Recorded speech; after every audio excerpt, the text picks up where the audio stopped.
It's going to be a very big move, and in fact the entire Tata Sons board structure has changed tremendously now with the inclusion of two high-profile CEOs in Tata Group, that is in Chandrasekaran of TCS and Ralf Speth of JLR. Now remember, it's a two-pronged strategy. First, of course, many have been calling the turn of events and the ouster of Cyrus Mistry as a boardroom coup. And nobody more than Ratan Tata at this point realizes the importance of having your own like-minded people on the board. So he is definitely taking this particular time to take advantage of the situation and make sure that like-minded people, more professional people, also come on board. On the other hand, Tata's statement has also said that this is a recognition of their exemplary leadership in their companies. And that is totally true, because TCS, the way it has been handled by N. Chandra as well as Ralf Speth has been going around about JLR operations, they both have turned out to be exemplary executioners.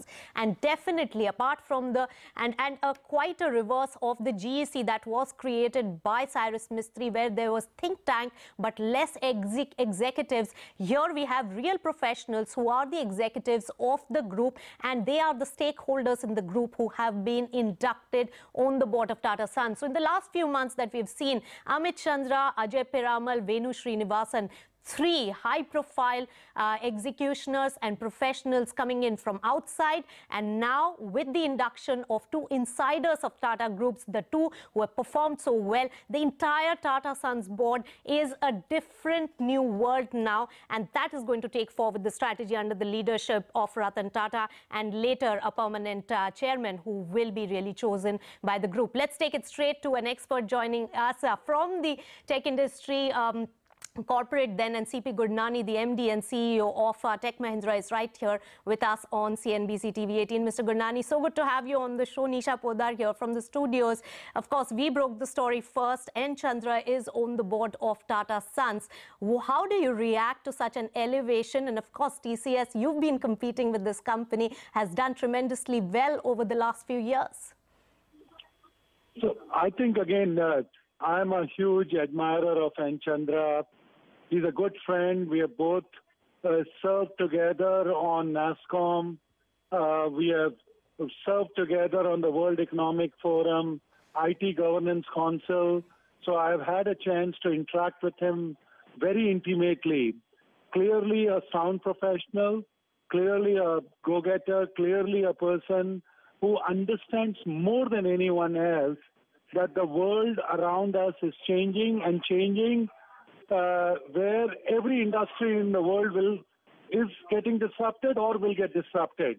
And I think Ratan Tata has made this move not only to recognize N. Chandra's contribution to the group, but more importantly, where he sees the Tata Group going. And if the Tata Group is going to become more digital, the Tata Group is going to become, or their businesses are going to become digital, I think N. Chandra on the Tata Sons board adds tremendous value. You're, Mr. Gurnani, a part of another large conglomerate like Mahindra Group. And of course, Tata Group is a large conglomerate with executives who have really performed well, coming on board and forming the strategy and decision for the entire group. What is the kind of benefit that comes with it? I mean, in a lot of ways, I mean, if I were to draw the parallel, I think Tata has just followed it up. In Mahindra, we also have a group executive board. And you would be surprised that three of us actually come from tech sector. We call it a tech sector because Anand Mahindra clearly visualizes the future. He has taken into account that digital farming or a connected farming is as important as producing tractors. Similarly, you have seen Uberization of the trucks, Uberization of the tractors. So many of these initiatives have come in because we serve on the group executive board. Now here, Ratan Tata has taken N. Chandra on the executive board, but all I can say from, on the supervisory board, we do the same brain spa or brainstorming at Mahindra Group in our group executive board. All right, Mr. Gurnani, thanks so much for your quick reaction on the elevation of N. Chandrasekaran to the board of Tata Sons. And of course, not to forget, Ralf Speth of JLR is now also elevated to the board. Let's take it.